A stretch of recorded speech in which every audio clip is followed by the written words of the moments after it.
Turn off my mic, sorry. This is a clocked SR system. So you have a clock signal, you have a set and a reset signal. It does not matter what S and R are for this system if the clock is off. If the clock is off, you have a 0 and a 0 coming into your SR flip-flop, which means it stays the same. The condition does not change. So you cannot change the system if the clock is off. Okay, now we could write all 8 inputs to this system, but there is a special condition in a truth table that we can also add when we don't care about things. It's called the don't care condition. So when we write our truth table, we have 3 inputs, C, S, and R. Okay, and I'm only going to write the one output of Q.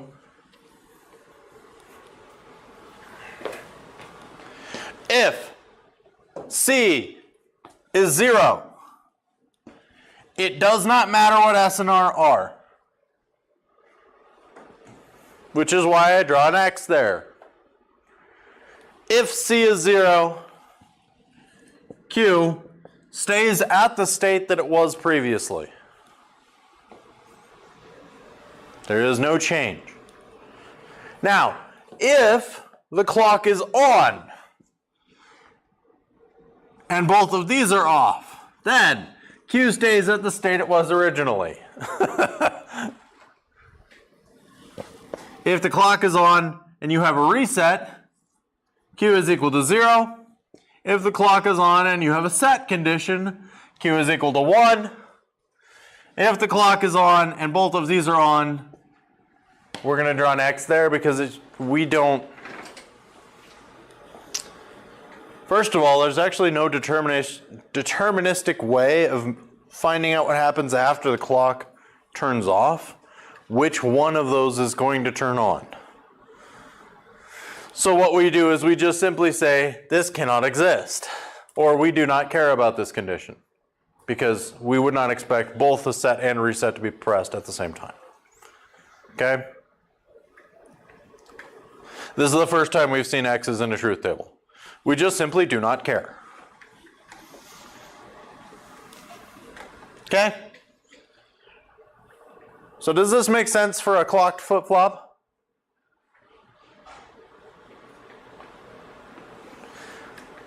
When we use a clock flip-flop?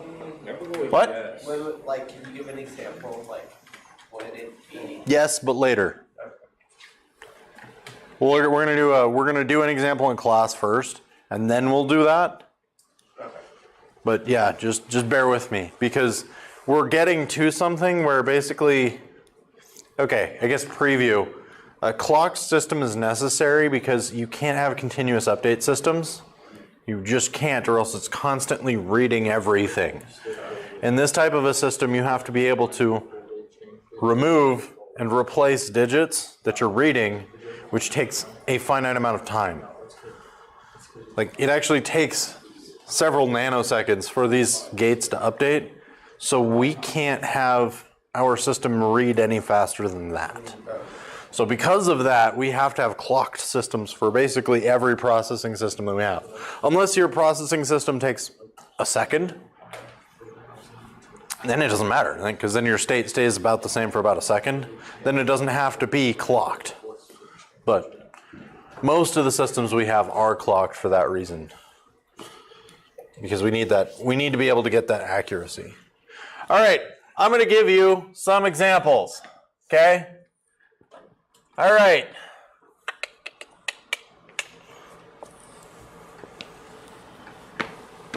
This is a voltage versus time graph.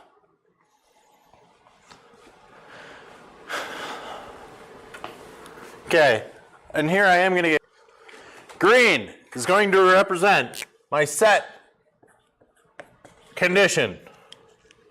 Red is going to represent my reset condition. All right? I'm going to plot voltages that are being read into this system, and I will identify specific times, and I want you to tell me what the output of the system is. Okay? So here is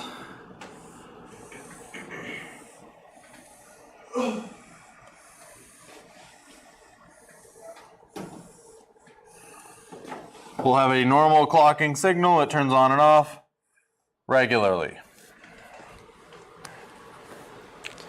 Okay. For your set condition, this will be on, turn off, stay off, stay off, turn on, turn off, stay off.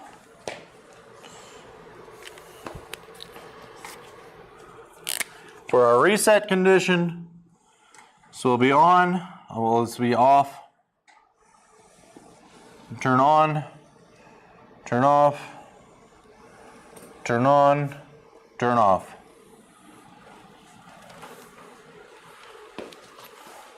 All right.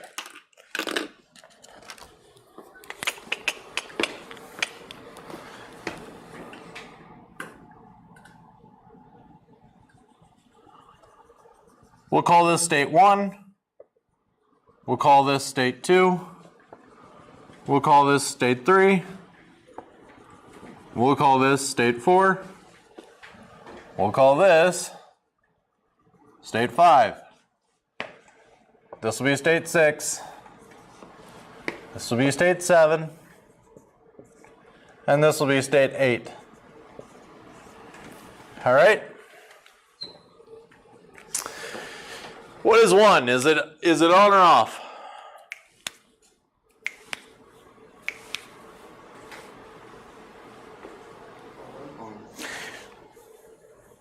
We're going to assume it's on because, quite frankly,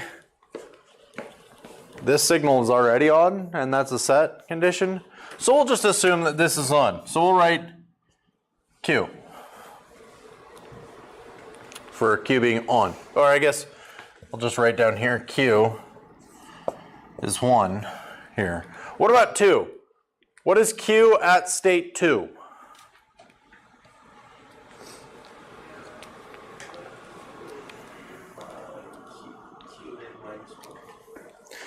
Which means, what is it?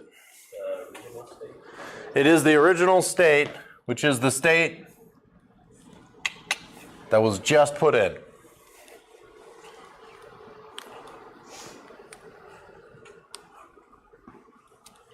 Okay?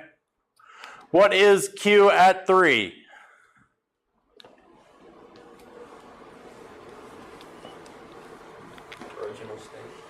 It is the original state. The set function is not even there. It's 1. What is Q at 4?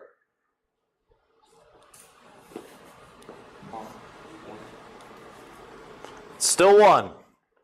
But we have a reset function inside of this. Why isn't this 0 if we have a reset function there?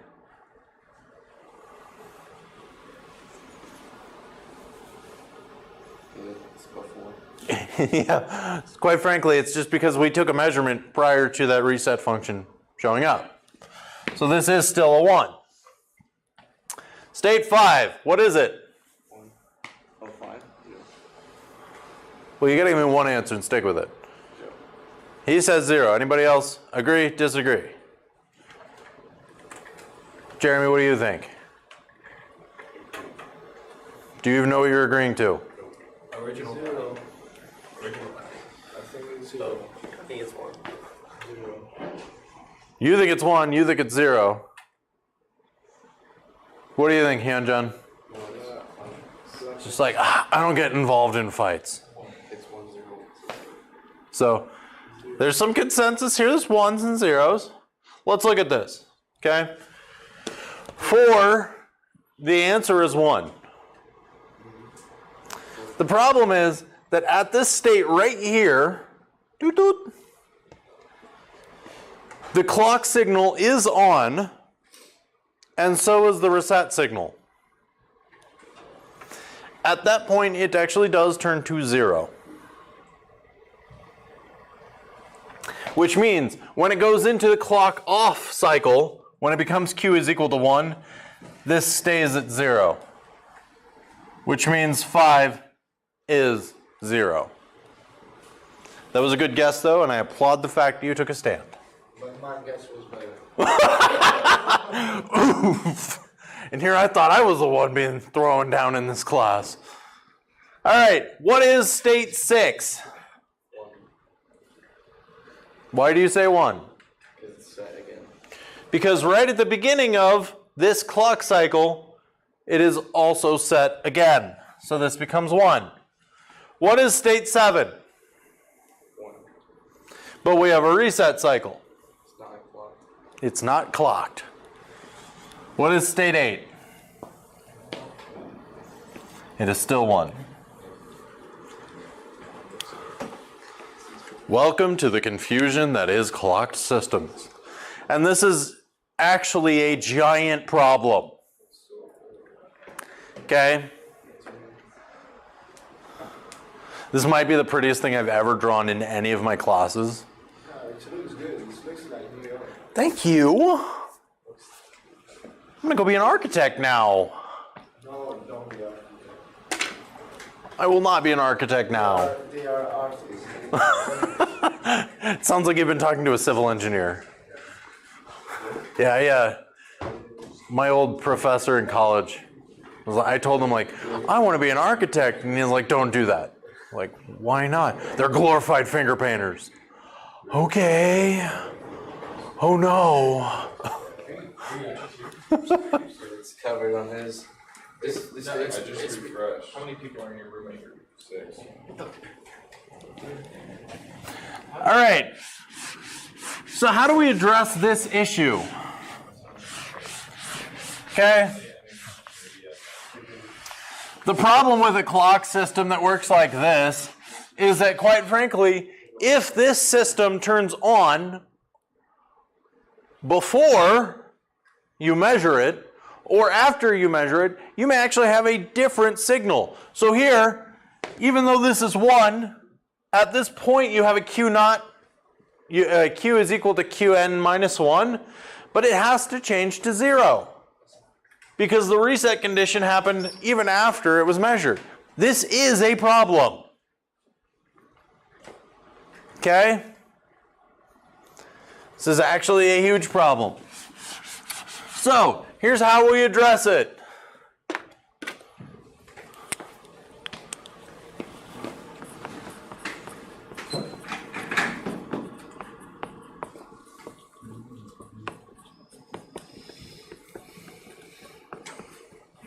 How do we address the clocking issue?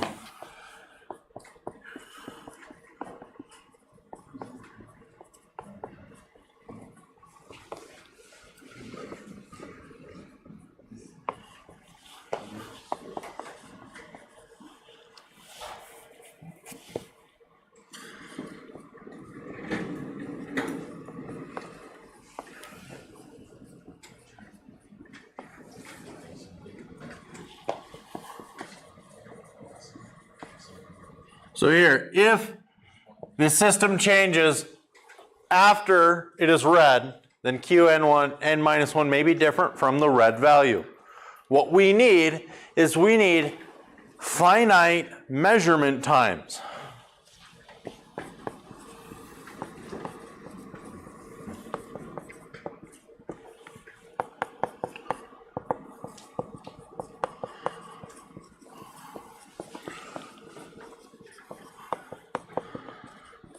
So either we can fix the measurement times, whereas I say rather than just measuring in the middle every time, what we're going to do is we're going to measure right before the end. Right? That would mostly fix that problem. Right? Mostly fix it.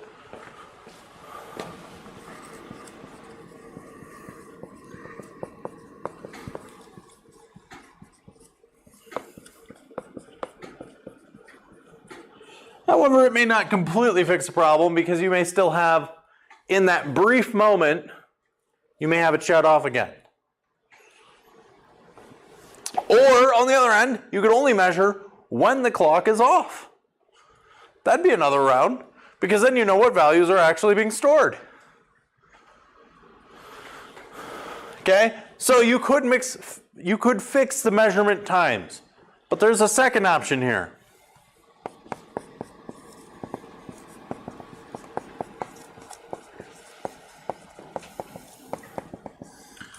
we could fix the update times.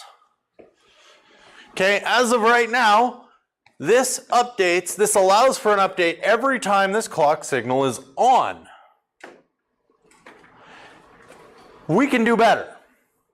We can have it update only when the clock turns on, not when the clock turns off, but when it turns on.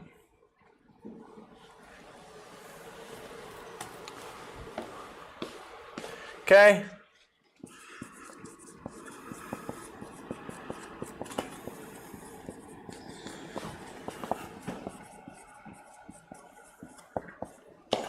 So here we're going to update our system only when we experience a change in the clock signal.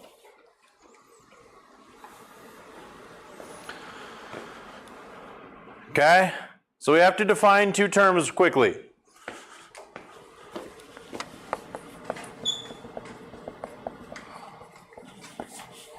Rising edge.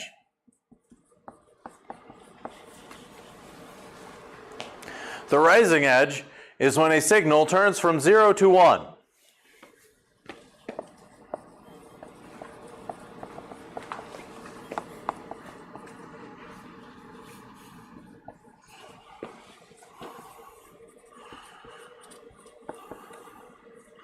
Going back to my previous example, a rising edge would be the moment when I punch Zach.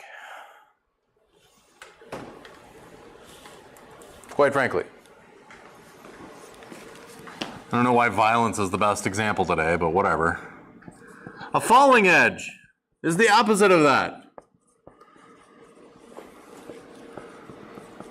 When a signal turns from 1 to 0.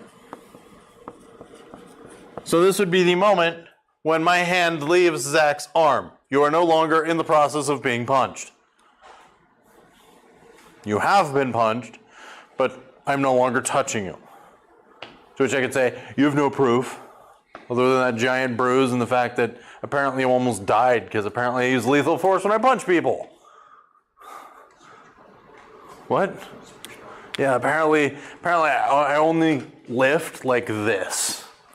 Like that's it. This is the one muscle I lift. Just for this moment.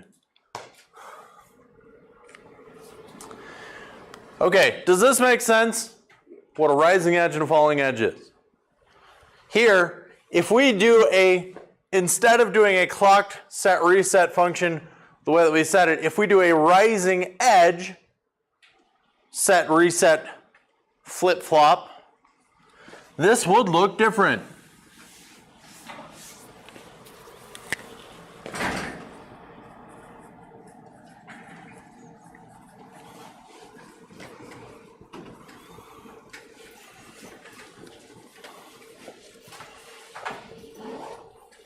Okay, so let's say, all right, make sure to watch the end of this video. I'm not going to post another one.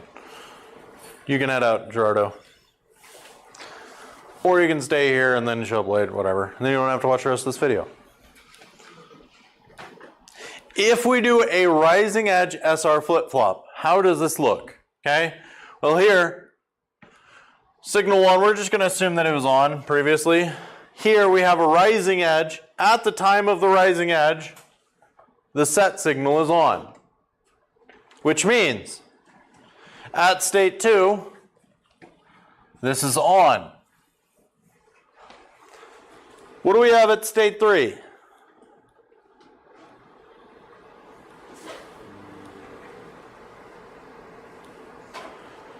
Have we encountered a rising edge of a clock signal between 2 and 3?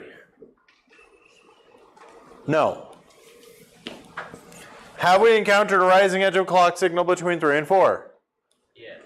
Which means it has updated. What is the new value?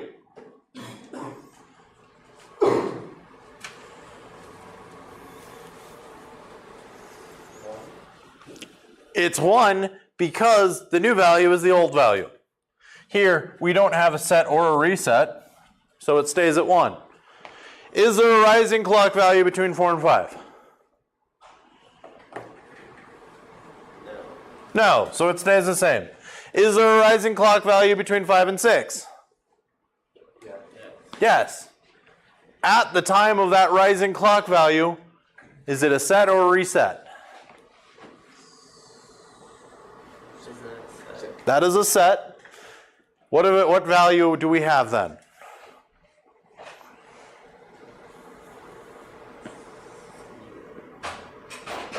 If it's a set, it's a 1. At state 7, do we have a rising clock value? Which means it's still 1. Do we have a rising clock value between 7 and 8?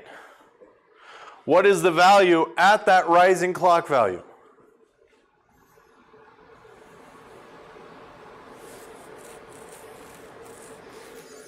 Both of them are 0.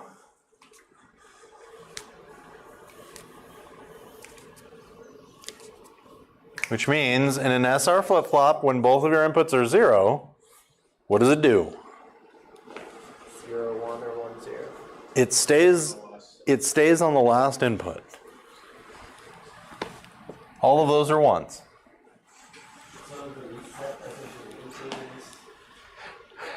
Why? We have the reset cycle turn on twice. Why doesn't it do anything?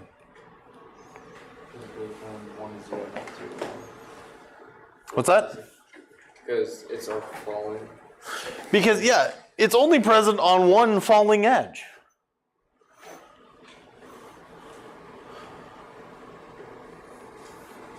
That's it. So, what we've done is we've changed the system output dramatically by not caring about most of the system. Okay? Now, what if instead we do a falling edge flip-flop, SR flip-flop? Okay, we'll start with a value of 1. What is state 2? Have we had a falling edge between state 1 and 2? No. So it's going to stay the same. Have we had a falling edge between state 2 and 3? No. Yeah.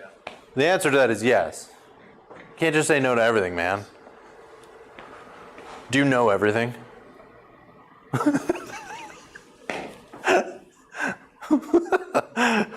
Oh, it's terrible. It's one of my favorite dad jokes, though. I know everything. Really? No. All right, so we have had a falling edge between 2 and 3. At that falling edge, what value of S and R do we have? 0. They're both zeros. Since they're both zeros, how does the system behave? Stays the same. At state 4, have we had a falling edge between 3 and 4? Stays the same. Between 4 and 5, have we had a falling edge? What? What did you just say? Oh, caught me off guard using these fancy words. So we have had a falling edge. What was the value at the falling edge? What values do we have? S, R. Here, R is 1, S is 0. What happens when you have R is equal to 1, S is equal to 0? It sets it to 0. Have we had a falling edge between 5 and 6? So it stays the same. Have we had a falling edge between 6 and 7? What is the state at that falling edge? It stays 0 because both of these values are 0, so it stays the same. And then the last one is still 0 because there's no falling edge in there. It has to stay the same. It only updates here, here, here, and here. Oh, but the 9 is going to be 1, right? The way that I currently have this drawn, 9 is still 0. Because at the time of this falling edge, both S and R are 0, which means you stay the same. There's no set or reset there. Oh, I see. Beautiful. I just bludgeoned you through a very challenging topic, okay? Now, what we were able to do here is we were able to produce a word. This is a digital word. I don't know how many bits, that's 9 bits. Originally I just had it at 8. Okay, this is how series communication works. A bit is captured every clocking cycle, every read cycle, which usually tries to say in the center of a clocking cycle or be on a clocking cycle itself. And when that happens, we then are able to read digital words. Okay? That is series communication. Let's cover a couple more flip-flop types, and then we'll be done for the day.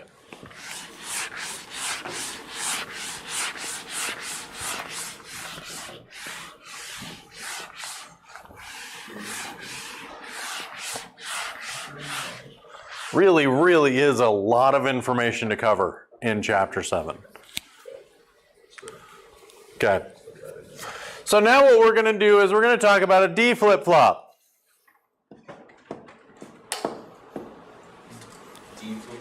D flip-flop. Okay. I believe this has another term. I think it's a toggle flip-flop. I believe.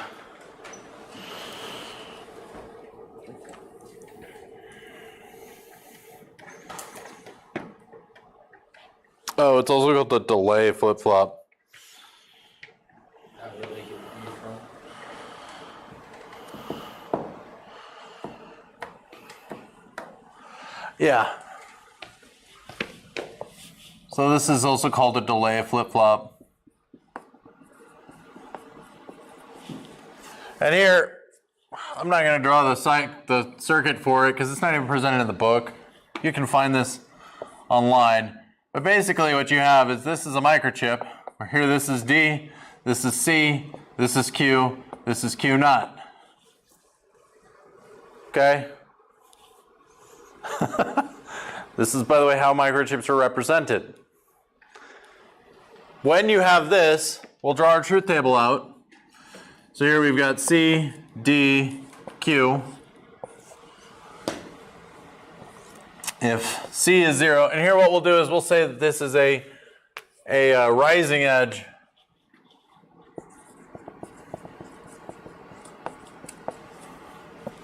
D flip-flop. Okay, so the clock signal will be 0, 1. And the problem is, when the clock signal is on, there is no change. When the clock signal is off, there is also no change. Oh boy, what a fun truth table is that. It's like tic-tac, yeah, it's like tic-tac-toe. But what's this 1 doing in here? It's the Joker. It's the tic-tac-toe Joker. It could be anything you want it to be. The only time the system changes is when you have a rising edge, which is represented by an up arrow. If this was a falling edge, it would be represented by a down arrow. Okay? And a rising edge, if you have an input of 0, the output is 0. In a rising edge, if you have an output of 1, the output is 1. An input of 1, the output is 1. If you have a falling edge, it doesn't matter because it stays the same. Okay? So those are all of the possible conditions that we can have. All this means is whenever you issue a rising edge to your clocking cycle, it will store the values that are currently present being fed into the D flip-flops. That's all it does. That's it. Okay? So here, if I do another example, because I think that this is actually beneficial to look at it. Here, this is going to be the clock. Here, this is going to be the signal, or the D. Okay? So here's my clock, activating periodically.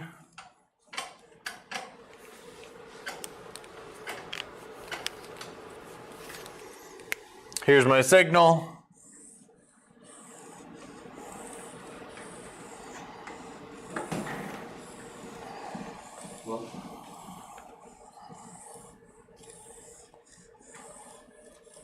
Like that. All right. And so what I'll do is once again, 1, 2, 3, 4, 5, 6. This is, by the way, voltage versus time. Okay. At time 1, we will assume Q is equal to 1. At time 2, what is the value of Q? There's a rising edge, right?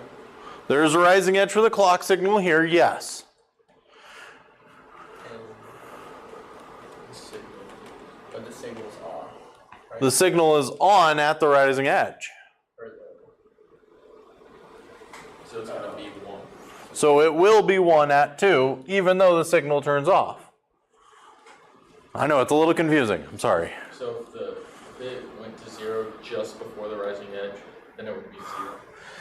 Just before, yeah, I shouldn't have drawn these on top of each other, because this does make it really confusing. There is a finite difference in time. But, yeah, if it goes to 0 right before, it doesn't matter. It only matters at the direct instance when it's measured. Okay? That's the only time it matters. Okay? So, state 3. Has anything changed? No. So we just keep the same value. Why is that? Because we don't have a rising edge. Okay? Now, state 4. Have we had a rising edge? What is the state at the rising edge? 1. It is still 1. State 5. Have we had a rising edge? No. So it's still 1. At state 6, have we had a rising edge? Yes. So what's the value? 0. Okay, so this is positive edge triggered.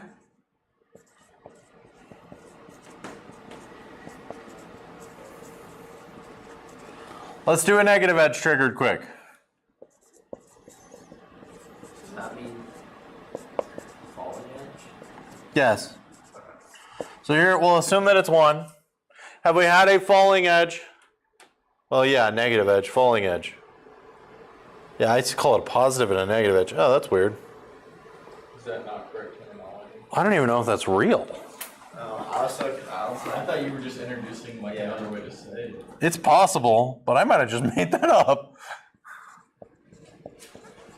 Makes sense. No, that is real. It's a positive edge and a negative edge triggered. I just read that in the book. That's why I was doing that. Dang, it's another way of saying it. It's a rising edge, it's a trailing edge, it's a falling edge. So I'm just going to go back to calling it the way that the book called it, negative edge and a positive edge triggered. Okay? So here in a negative edge triggered, we're going to assume that this is 1. Have we had a negative edge between 1 and 2? No. Which means stays the same. Have we had a negative edge between 2 and 3? Yes. Which means what is the value? 0. At the falling edge, what is the value of D? Oh, it doesn't matter. Right? It's a falling edge. If we're doing a negative edge triggered, then it does matter. This is a different truth table. This is only for a rising edge or a positive edge. This one, the truth table is the same. It's just CDQ 0, 1, up, down, down.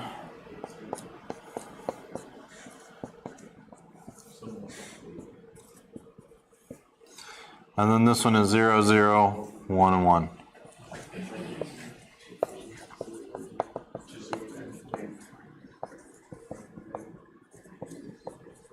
Okay, if that helps.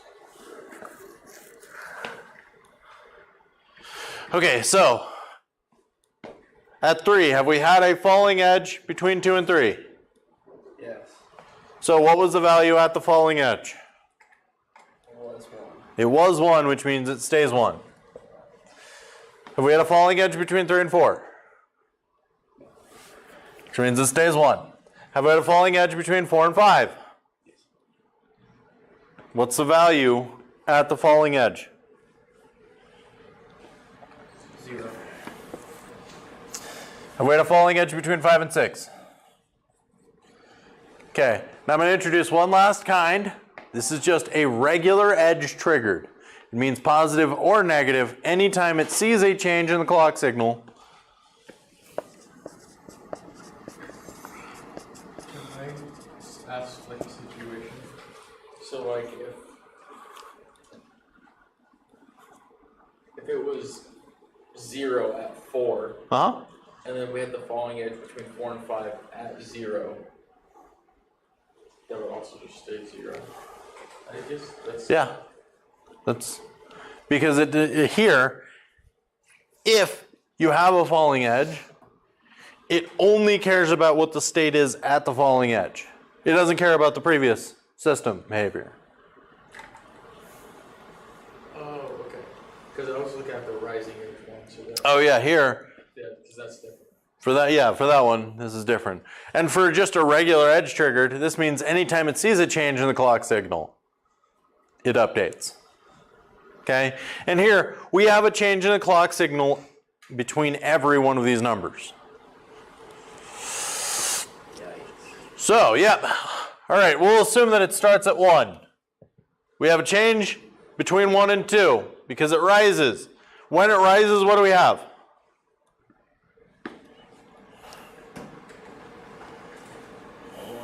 We have a 1. We have a change between 2 and 3. When it falls, what do we have? No. Okay? When we have a change between 3 and 4. When it rises, what do we have? We have a change between 4 and 5. When it falls, what do we have? Okay, we have a change between 5 and 6. When it changes, what do we have? What you will notice is that this one is actually a combination of these two just put together. Okay? This one only updates every 2. Similarly, this one only updates every 2. Whereas this one updates every single one.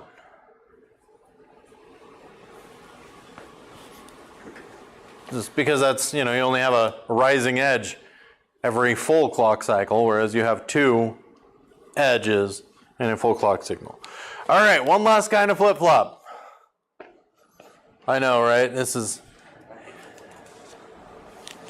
well, I don't know. I could go either way. Sometimes I like it, sometimes I don't. I kind of flip and flop over it. I like slide.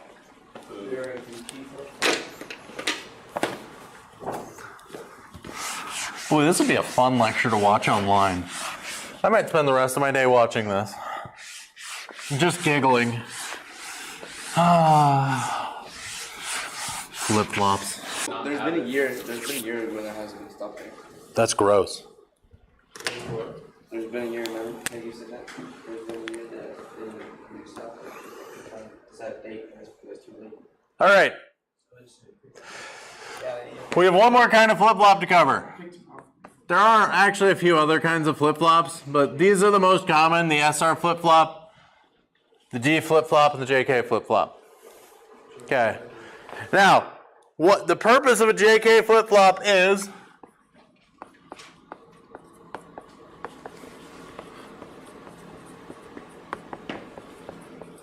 I want to have a set reset. I also want a toggle.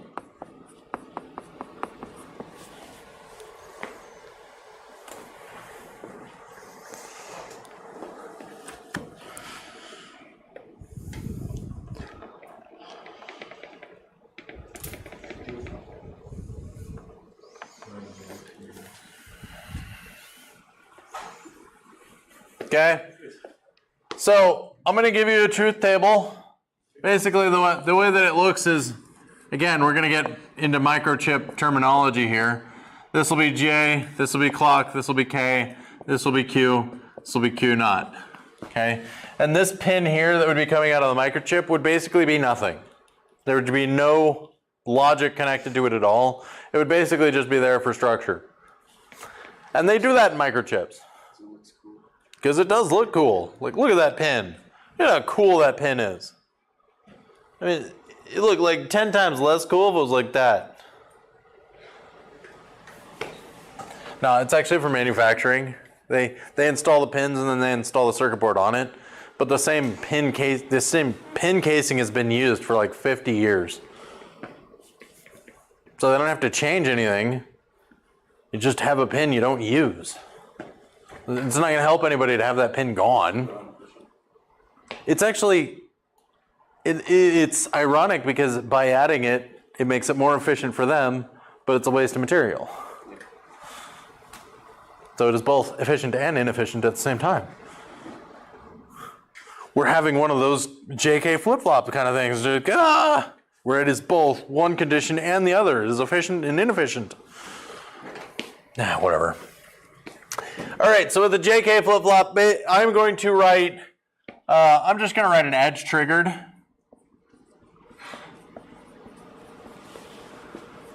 JK flip-flop. Okay, now, the whole reason I'm doing this is because I've already showed you positive and negative edge triggered truth tables. Now I'm going to show you what an edge triggered is, okay? So here, what you have is you have a clocking signal, you have J, you have K, and you have Q.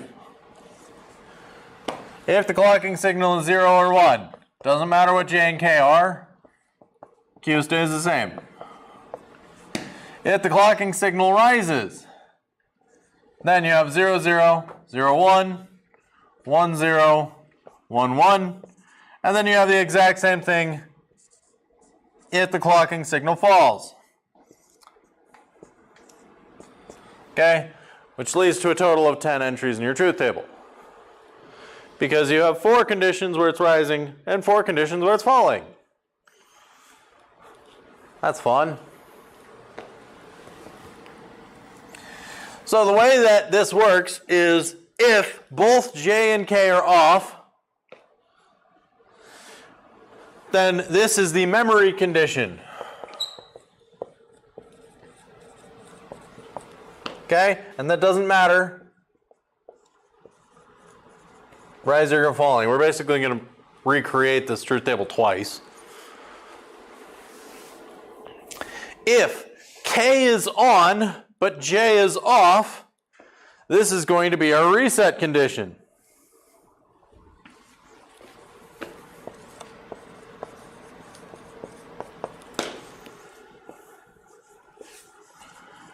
If J is on, but K is off, bless you, this is going to be our set condition.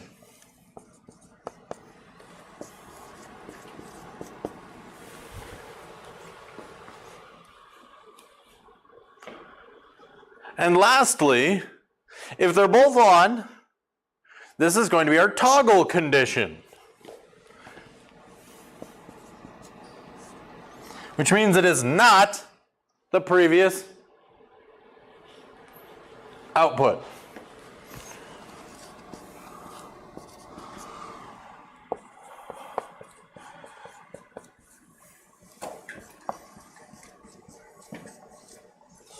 All right. So as an example here, now here, this is just the same truth table done twice. If this was only a positive edge triggered, then these 4 would be does not matter. They would just stay at Q is equal to Qn minus 1. It's a memory condition, okay? But here, a JK flip-flop offers the 4 different kinds of conditions based on the inputs. 4 different kinds: memory, set, reset, toggle. Okay? All right, any questions over this? You will have homework assignments over this. So, make sure you understand this. I have bludgeoned this topic to death. I don't think I can go any further in depth into this other than having you do example problems. On Thursday, we are going to have another Pi Lab. Okay? If we have a stop day on Thursday, we will not be having a lab. Bring your Raspberry Pi. We're not just going to be doing coding. We will actually be doing, like, interfacing stuff. When is the reading assignment due? It is supposed to be due this Thursday, but I'll make it due next Tuesday because why not? Yeah, sick. I will not be here next Tuesday. As a result, we are going to be having a lab next Tuesday where I give you something to do and you actually have to hand something in. All right? We're going to get started on our final project.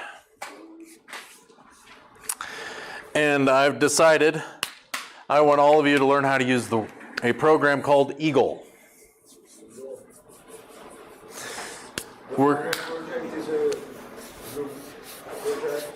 It's going to be a paired project. We're actually going to be working on our circuit boards next week. And what is next week? Next week is April. Oh, Through the 22nd. that's Well, next week, Monday is. all right. Well, Next Tuesday. what we'll do is actually on Thursday, don't bring your pies. We're going to have a different kind of lab on Thursday. Okay? Next Tuesday, I'm going to give you time in class to work on your project, your final project. Because, spoiler alert, I won't be here. So you have all the time in the world to work on it. By next Thursday, I'm going to need your circuit board designs because we're going to send them to be printed. Oh no, we won't be able to. Dang it, we won't be able to. But I'm going to teach you Eagle. I'm going to teach you how to do that. We're out of time in this class. I won't be able to do that. Dang. I was really hoping I had another extra week. Oh well. But we're going to be starting to work on your final project. I have a few more choice select topics to cover in this class, which we will be getting to. And I have all these make-up homework assignments that I still haven't given you because you've had like a month off from homework from this class.